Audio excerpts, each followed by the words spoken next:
Bueno, yo diría que estamos hoy en cualquier posición menos estancamiento. O sea, la situación se está moviendo y se está acelerando cada día que pasa, tanto por la presión externa como por las reacciones internas de la sociedad venezolana y de aquellos actores que están hoy, aún, son cada vez menos, acompañando el régimen. Nosotros hemos sido muy claros, el presidente Edmundo González Urrutia y yo, desde el día que ganamos la elección, hemos ofrecido la posibilidad de una transición negociada, que obviamente parte del reconocimiento de la voluntad popular del 28 de julio. No es una negociación para favorecer al régimen, es una negociación para hacer valer la soberanía popular expresada por los venezolanos. El régimen tiene aún esa opción, pero lo que hemos dicho es que Maduro va a salir con o sin negociación. Con o sin negociación. Quisiéramos que fuera a través de una negociación y a Maduro le conviene que sea a través de una negociación. Que si él finalmente va a hacerlo o lo dejan hacerlo, ya se verá. Gracias, gracias, gracias. ¿Temiste por tu vida en estos días, en un momento? Lo dije antes y la respuesta es sí. Sí. Buenas tardes, María Colina, gracias. Yo soy Luis Tobar de Informativos Telecinco, de una televisión en España, y en ese sentido me gustaría preguntarle por eso, por la posición de España, que tiene muchos vínculos históricos y actuales con el pueblo venezolano. No sé si usted ha sentido y ha notado durante todo este tiempo el respaldo del gobierno de España en particular, no solo de las fuerzas políticas, porque sí que es verdad que el Congreso reconoció a Edmundo González, pero el gobierno de España todavía no lo ha hecho. No sé si ha echado en falta a usted en algún momento la ayuda o el respaldo más claro del gobierno de España. Gracias. Gracias a ti. Yo lo primero que quiero hacer es agradecer al pueblo español, porque ese respaldo, vaya que lo hemos sentido. Y la forma como ustedes han acogido a tantos venezolanos y realmente los han hecho sentir como en su casa. Y yo creo que estos son los momentos donde verdaderamente se prueba, ¿no?, el afecto genuino y la unión entre pueblos. Eso es lo más importante. Nosotros acogimos a muchísimos españoles en tierra venezolana y ustedes han acogido a sus hijos. Pero eso sí les digo, nosotros los queremos de vuelta y nos los vamos a traer de regreso. Y van a llegar además llenos de energía y aprendizaje de lo que es la España de hoy. También queremos agradecer lo que ha sido el apoyo de muchos medios de comunicación españoles que nos han permitido llevar la voz de Venezuela alrededor del mundo en nuestra propia lengua común.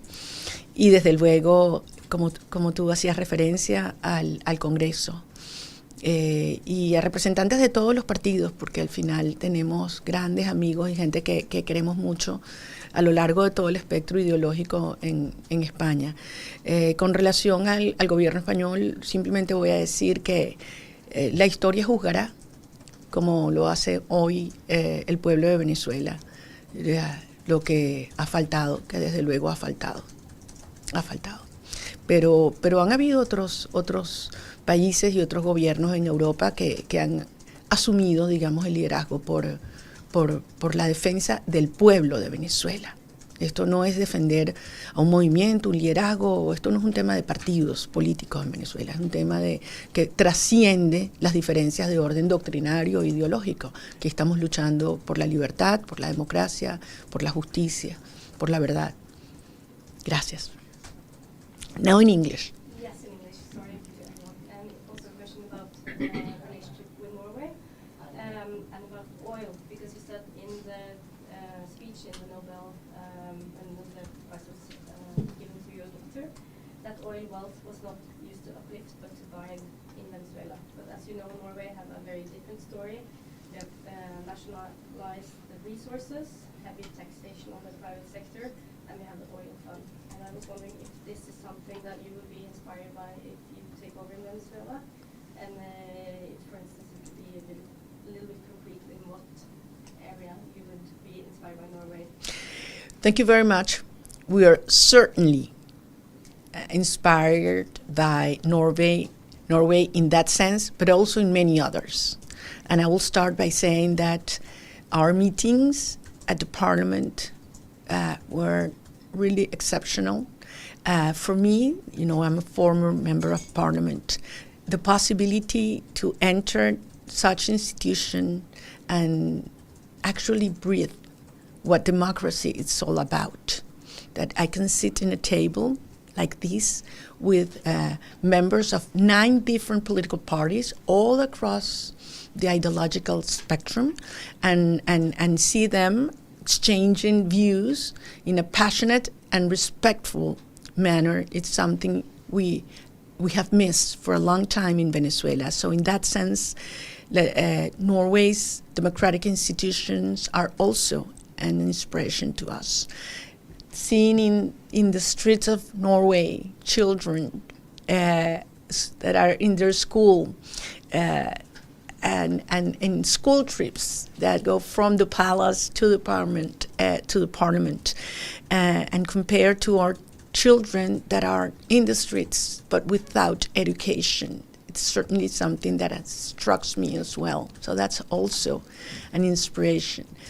And regarding the oil sector, we really respect the way you have built institutions and the agency's role in terms of creating conditions for competition, transparency, and efficiency.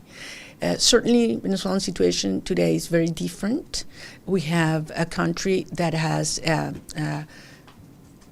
very deep financial problem. Our debt is huge compared to Venezuelan income, and we need to leverage what our great natural endowments are, but starting from the reality in which our country is right now. So we will certainly create an energy agency that will be the main role of the government as a regulator, as a promoter of huge investments all along the value chain of our oil sector, upstream, midstream, downstream, and give unparalleled conditions for foreign investment to come and turn the devastation of our oil sector into the energy hub of the Americas. And I talked about this with your prime minister and with members of the parliament and with the king, and told them that we really look forward to have your advice in this process that will start soon. Thank you. Another question in English, if I may.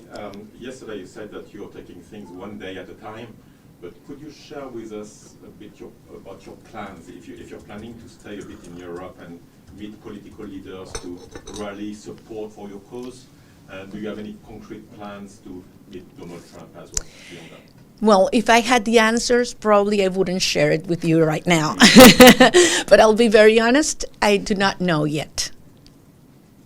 I do need few hours to take care of my health and to take care of my family, and also to catch up with some of my colleagues that have been doing a great job all around the world and that we've met here. And since, Zoom has been very useful, I said the other day, and I'm not exaggerating, that Zoom saved my life in these last long 16 months, but nothing is equivalent to being able to have a meeting such as this and see each of you in your eyes and hug the people and shake hands. So I will take a few days in order to put some order in that and prepare for my return. Thank you. Buenos días, María Corina. Soy Pau Mosquera de CNN. No sé si te puedo hacer la misma pregunta en español y en inglés para español internacional. Si no, nos quedaríamos solo con español. Como te sientas más cómoda. Ok, depende cuál es la pregunta. Vamos allá entonces. La administración Trump ya está preparando planes para la era post-Maduro. ¿Dónde te ves tú en ese escenario? The Trump administration is already developing plans for the post-Maduro era. where do you see yourself in that scenario? Well, not only the American government, I think many other governments around the world are preparing for a democratic transition in Venezuela for several reasons. One is because they realize that the largest migration crisis in the world today is certainly Venezuelans that have been forced to flee. And Venezuelans are also preparing to come back. So these will have impact in many countries, including the United States. I'm talking about hundreds of thousands of people that will come back home. And I will be where the Venezuelan people already mandated. We won an election by a landslide. And our president-elect has asked me to join the government as vice president. So I will accompany him in this new and challenging era that starts, or I would say that has already started. En castellano, voy muy rápido. No solo la administración del presidente Trump, sino muchos otros gobiernos en América Latina y en Europa y en otras partes del mundo ya se están preparando para la transición que avanza a la democracia en Venezuela. Por muchas razones, una de ellas es precisamente la migración. Millones de venezolanos que se han visto obligados a dejar su país y que también ya se están preparando, haciendo sus maletas para volver. De modo que yo voy a estar donde el pueblo de Venezuela ya decidió, cuando eligió de manera apabullante, abrumadora, como su presidente, a Edmundo González Urrutia, quien me ha pedido que yo asuma la responsabilidad de ser vicepresidente de Venezuela. Gracias. Hola María Corina, soy Elías Camaji del País, España. Hola Elías. Ayer nos dijiste one day at a time, como te contestaste a compañero. Y ahora les voy a decir 1 hour at a time. 1 hour at a time, ¿no? Pero hoy, hablando de hoy, ¿qué es lo que te preocupa? ¿Hasta qué punto te preocupa de tu regreso? ¿Y cuáles son tus prioridades en el plano político? ¿Qué es lo que más te preocupa hoy? Y bueno, nada.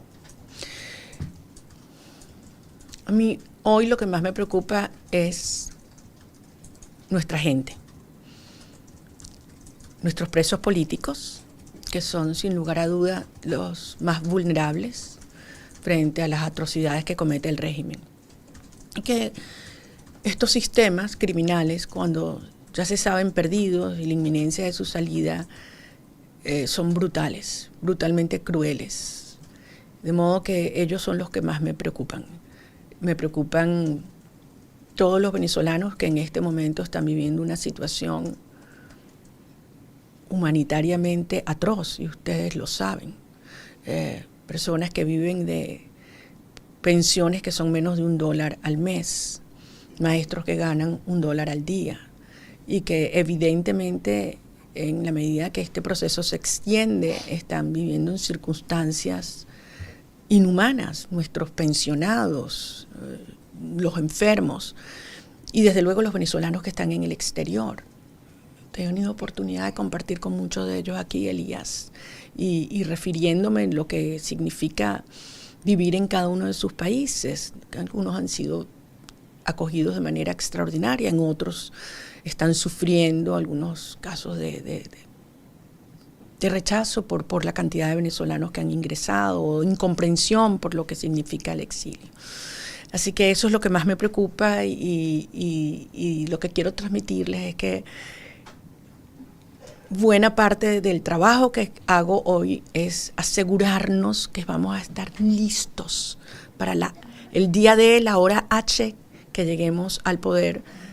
Todos los venezolanos puedan sentir de manera inmediata lo que significa la llegada de la libertad. Sabemos que hay muchos problemas que no pueden y que no se van a resolver de un día para otro, son tremendamente complejos, pero que todos aquellos que han luchado tanto sientan ese día que realmente ya avanzó un proceso de recuperación irreversible. Preguntarte muy rápido, ayer nos decías sobre las invitaciones y las propuestas que has recibido. ¿Nos podrías contar algo sobre eso? ¿De qué países y en qué consiste? Pedro Urruchurtu se va a encargar de hacer eso público en su debido momento, ¿ok? Gracias. Hola María Corina, Camil Rodríguez Montilla para The Guardian. Quería preguntarte cuál es tu mensaje para los países aliados de Maduro y su gobierno, como Rusia, Irán. ¿Cuál es tu mensaje para estos países y, bueno, sus presidentes? El mensaje para ellos, y yo diría para todos los países, es: Venezuela es un país con una larga cultura democrática y con una sociedad decidida a recuperar la democracia.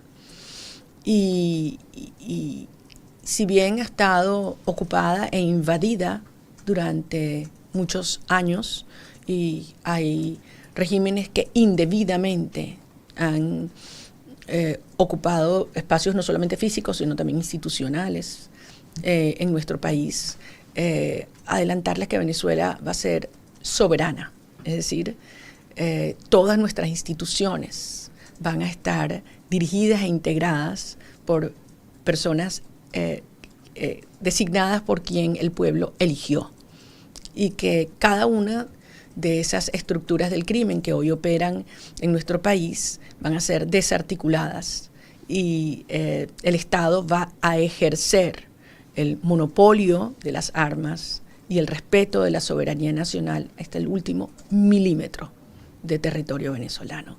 Así que aquellos que quieran operar en Venezuela, trabajar o invertir, será siempre bajo el amparo del Estado de Derecho, de una manera absolutamente transparente. Eso es la Venezuela que viene. Gracias. Para preguntarte brevemente, ¿te esperabas que viniera toda esta gente, todos los venezolanos, muchos jóvenes? Vi que saludaste a un muchacho que se llama Antonio, que vino desde Cracovia. Una belleza, ¿verdad? Y la mamá le decía: mira, mamá. Yo sabía que iba a venir mucha gente, porque yo conozco los venezolanos y además la diáspora ha sido una belleza. O sea, pero un minuto de mí, es que no sé, voy a volver a arrancar. Yo sabía que iba a venir mucha gente. Yo conozco lo que es la fuerza de los venezolanos en el exterior y cómo se ha organizado nuestra diáspora. Ha sido una maravilla. O sea, díganme ustedes qué otra causa en el mundo hoy es capaz de un día para otro organizar gente en 400 ciudades del mundo con el mismo mensaje, con el mismo llamado. Es una cosa espectacular. Pero nunca me imaginé que a las 2, a las 3 o a las 4 de la mañana, con el frío de Oslo, iban a haber cientos de personas esperándome. Y les voy a confesar algo: la policía me dice: no puedes ir. Entonces, ¿cómo que no puedo ir? No puedes ir, no tenemos autorización, es muy peligroso. Yo digo: no, déjenme explicarles, yo voy a ir. No, es que nos dicen que no. Llame a su jefe y explíquele: yo voy a ir, yo voy a abrazar. O sea, yo me acuesto a dormir. Y bueno, dormir es un decir, porque no fueron ni 30 minutos que venía después de 40 horas sin comer y sin dormir, ¿no? Creo que es uno de los momentos más mágicos e intensos de mi vida, y le doy gracias a Dios y gracias a Oslo por haberlo permitido. Y a ustedes por estar aquí. ¿Quién va? Hola María Corina, soy Angélica Reynosa de Periódico El Mundo. Pero Víctor Amaya, de Tal Cual, iba a estar aquí, pero no pudo venir porque tenía que coger un vuelo, así que me pidió que preguntara por él. Ok. Así que voy a comenzar por su pregunta. Okay, yo vi a Víctor ahorita en la calle, antes de irse, sí. Bueno, él preguntaba que en caso de una negociación con Maduro, ¿qué era lo que tú estarías dispuesta a ceder? Y ponía el ejemplo de pues, la permanencia de figuras del chavismo en cargos militares, si eso sería posible. Ustedes saben muy bien que los términos de una negociación dependen del punto de partida, es decir, cómo llegamos allí, y evidentemente de las fuerzas relativas en el momento que se inicia esa negociación. Pero además los elementos específicos de lo que se va a discutir no tendría sentido de exponerlos ex antes. Así que lo que yo sí les puedo garantizar a los venezolanos es que si se da una transición producto de una negociación, partirá del reconocimiento de lo que ha sido la soberanía popular en el 28 de julio y obviamente del respeto a la Constitución venezolana. E insisto, obviamente estamos construyendo y hemos expresado los términos de respeto a la justicia e incentivos para que aquellos que quieran colaborar por parte de distintos componentes del régimen tengan los incentivos para hacerlo lo antes posible. Pero mientras más se tarden, la posición que tiene el régimen se deteriora cada día que pasa. El tiempo está en contra de Nicolás Maduro y del régimen y a favor de la posición de los venezolanos. Y te repito, Maduro va a salir con o sin negociación. También quería preguntar qué se hará con el $1 millón del premio del Nobel. Me acabo de contener porque se lo iba a decir y la verdad es que creo que Claudia me va a regañar si lo hago, porque en su momento lo vamos a anunciar, pero es algo que nos está emocionando mucho y que creo que a los venezolanos les va a gustar. Muchísimas gracias. Y bueno, por parte del mundo, ya mi pregunta es, pues también en relación con el gobierno de España, ya has comentado pues que no ha hecho suficiente. ¿Qué esperas que haga a partir de ahora? Bueno, yo creo que lo que hemos visto en las últimas horas es el mundo entero reconociendo la causa de los venezolanos. Y si hay un país donde esto se expresa, digamos, en términos de política interna, es España, por razones obvias, ¿no? Tantos elementos en común, tantos venezolanos que viven en España, tantos españoles que viven en Venezuela. Entonces, si no es por razones de justicia y de respeto a la democracia y la libertad, entonces que sea por razones pragmáticas, pero que hagan lo que les corresponde. Eso es lo que esperamos. Muchísimas gracias. Bueno, puedo respirar profundo porque sabes que no te iba a preguntar nada. No llegamos a la hora. ¿Qué hora es? No más, faltan 15 minutos. ¿Tienes 15 Nos votamos. minutos? No tienes 15 minutos, yo salgo. Pero me dejas preguntar. Es claro. Bueno, precisamente a David no deberíamos dejarlo después de todo lo que ha hecho estos últimos días, ¿no? No, mentira. Tú sabes. No, mentira. Estoy asustado. María Corina, bueno, encantado de verte por primera vez, de saludarte también. Por primera vez, es la verdad, no nos No conocíamos. nos conocíamos. Mm. Luego si me puedes dar Un abrazo, un abrazo. seguro. Sí. Nada, quería preguntarte. Supongo, nos han dicho que eres una mujer muy estructurada, muy metódica, muy planificada, muy trabajadora y manejas varios escenarios distintos de transición. Hasta hace poco pensábamos que la opción de fuerza militar por parte de los Estados Unidos iba a ser decaer la voluntad de Nicolás Maduro, iba a ser la presión hacer que abandone el poder, pero después de esa llamada de Donald Trump diciendo que bueno, prefiere negociar con Maduro su salida y que tiene los días contados, cuando sabemos las declaraciones que ha hecho, parece más probable, te pregunto, si parece más probable hoy día que Maduro salga por las buenas a un exilio más o menos beneficioso para él y para su familia. ¿Tú contemplas hoy día esa posibilidad más fuerte que antes? Y la segunda pregunta, si me permites, el día después de la transición. ¿Hay miedo de que haya planes desestabilizadores con violencia para volver al poder, para volver a tomar el poder? Si estarían preparados para ese escenario y si se solicitarían, pedirían ayuda internacional para estabilizar el caos que puede quedar después de que ellos se vayan. Bueno, empiezo con la primera parte de tu pregunta. Yo respeto a aquellos que en distintas áreas de su trabajo, sea en el sector financiero, empresarial o político, esperan a que se den los acontecimientos y en función de eso actúan. Nuestra práctica ha sido de lo contrario. El futuro se construye. Decidimos qué queremos, diseñamos ese proceso y con base a ello trabajamos muy duro y creamos los incentivos. Y por eso estamos donde estamos. Y fíjense que hoy se han alineado todos los vectores de fuerza en una dirección que nos decían que era absolutamente imposible. O sea, piensen dónde estábamos hace un año, dónde estábamos hace 6 meses, dónde estábamos hace 3 meses. Nadie hubiera creído que hoy es 11 o 12, 12 de diciembre, íbamos a estar en Oslo hablando de cómo nos preparamos para el día después, bien sea por parte de los gobiernos, por parte de los venezolanos o por parte de Maduro. Yo creo que ha quedado muy claro que Venezuela y la crisis, el conflicto venezolano es absolutamente prioritario en materia de seguridad nacional de los Estados Unidos y en materia de seguridad hemisférica. Prioritario, por todas las razones que sabemos y que no creo que no es necesario insistir. De modo que la transición es irreversible. Maduro todavía tiene ciertos grados de libertad y, como decía antes, algunos se preguntan si todo depende de él o si hay otras fuerzas que le impiden adoptar la decisión que más le conviene a él. Sobre eso no voy a especular.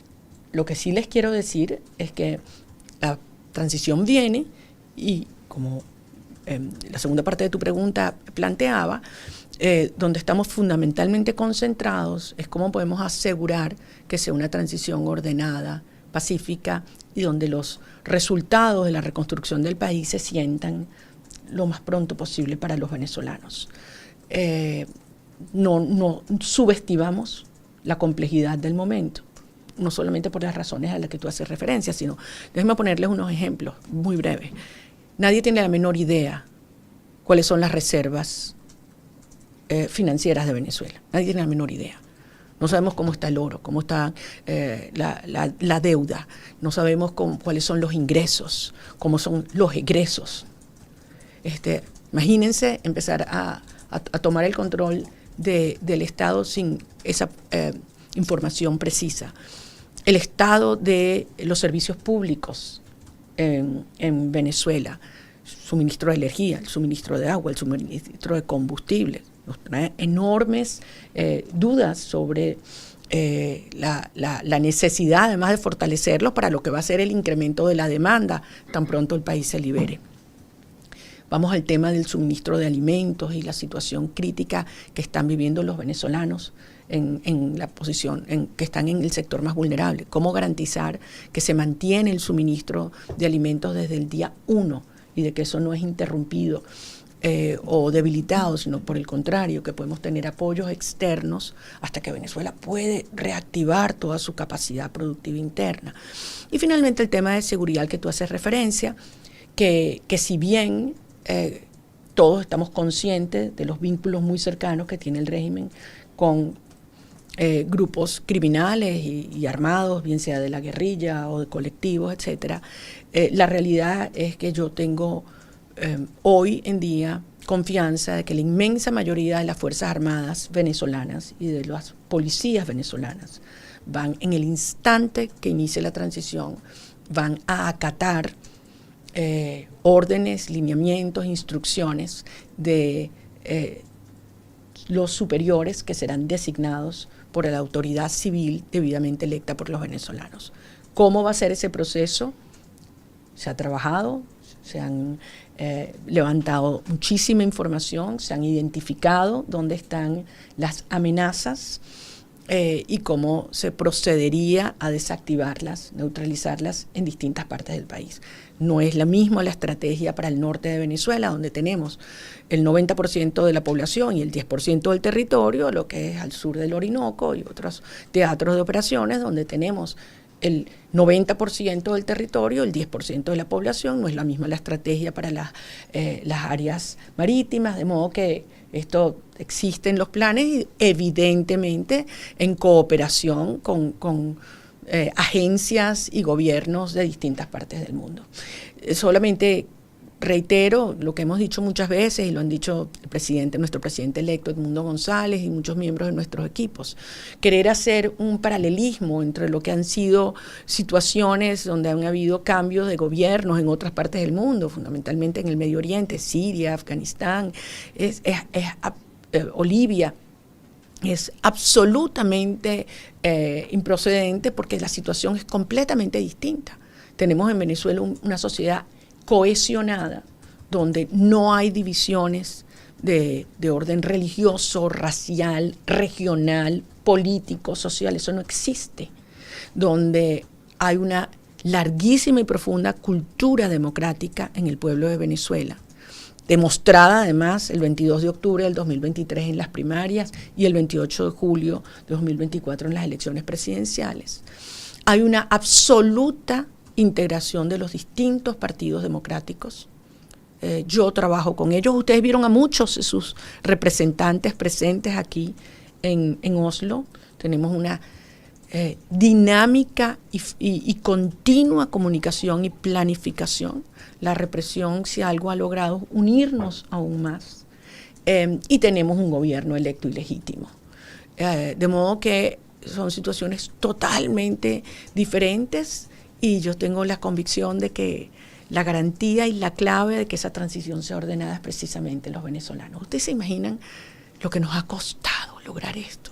¿Qué creen ustedes que va a pasar ese día en Venezuela? De verdad, de verdad. ¿Cómo se imaginan la reacción de los venezolanos? No solamente una fiesta en Venezuela, una fiesta global. Y eso es lo que va a ocurrir. Y ahí es donde está la gran garantía. Si hay algunos grupos que tratan de impedir esto, habrá tanta fuerza de una ciudadanía organizada y de un gobierno electo preparado para plantear el orden y la justicia frente al caos del chavismo, que será en todo caso focos por corto plazo. Así que yo más bien quiero decirles que tenemos que prepararnos para lo que va a ser la reconstrucción institucional del país. Algo que sí les quiero decir, yo estoy impresionada de la cantidad de empresarios, de las empresas más grandes del mundo, y no solamente en energía, que nos están llamando a decir, o sea, estamos haciendo planes. Empresas en el área de tecnología, en el área de infraestructura, en el área de puertos, telecom, finanzas, diciendo, es que eso, ¿no? The global frontier de lo que va a ser technology and wealth generation es ya Venezuela. Entonces, cuando le decimos pasar del hub del crimen de las Américas al hub tecnológico y energético de las Américas. Y fíjense que lo digo así porque la gente piensa a veces, Venezuela es petróleo y gas, punto. No, Venezuela también es petróleo y gas, pero Venezuela es miles de otras cosas. Y va a ser un ejemplo de lo que yo llamo el milagro latinoamericano. Y la gente va a decir, ¿cómo carrizo ustedes hicieron eso? ¿No? Eso era imposible. Y decirle, bueno, una vez más, aquí está, así, ese, como yo les decía ayer, ese es el Venezuelan style. Así que gracias a todos. Ha sido para mí. Tengo una pregunta más. Dale. Bueno, son dos cosas. Hay un señor muy cuchi que se llama Antonio Montilla, que es de la plataforma agroalimentaria. Ajá. Y bueno, quería que enviaras un mensaje saludándolo y hablando específicamente de esto. Y tengo una pregunta de COPE que te voy a hacer muy rápidamente. Pero déjame contestarle primero a Antonio. ¿Y Antonio dónde está? No sabemos. No, sí, ahorita te digo. Ok, bueno, este mensaje es para Antonio y para todos los productores del campo en Venezuela, campesinos, industriales, comerciales. Venezuela tiene unas tierras fértiles que no solamente no las han aprovechado, sino que las han maltratado. El régimen ha llevado adelante un ecocidio monumental contra el ambiente. Y si hay un desafío es volver a convertir a Venezuela de esa tierra devastada en una tierra de gracia, no solamente para alimentar a nuestro pueblo, para generar empleo, bienestar y para asegurar nuestro territorio. Así que allí veremos a Venezuela también florecer. Así que a todos los trabajadores del campo, todo el sector agroalimentario, nuestra fuerza, nuestra confianza y prepárense lo que vamos a transformar a nuestro país. Gracias. Y la pregunta para COPE es, ¿cuáles son los próximos pasos que ves en términos de democracia? Si vas a pasar por Madrid, si tienes previstas algunas visitas en España, y qué piensas sobre la oferta, creo que ya lo respondiste, se lo puedo mandar aparte, o la posibilidad de que Trump tenga otras acciones en tierra de Venezuela.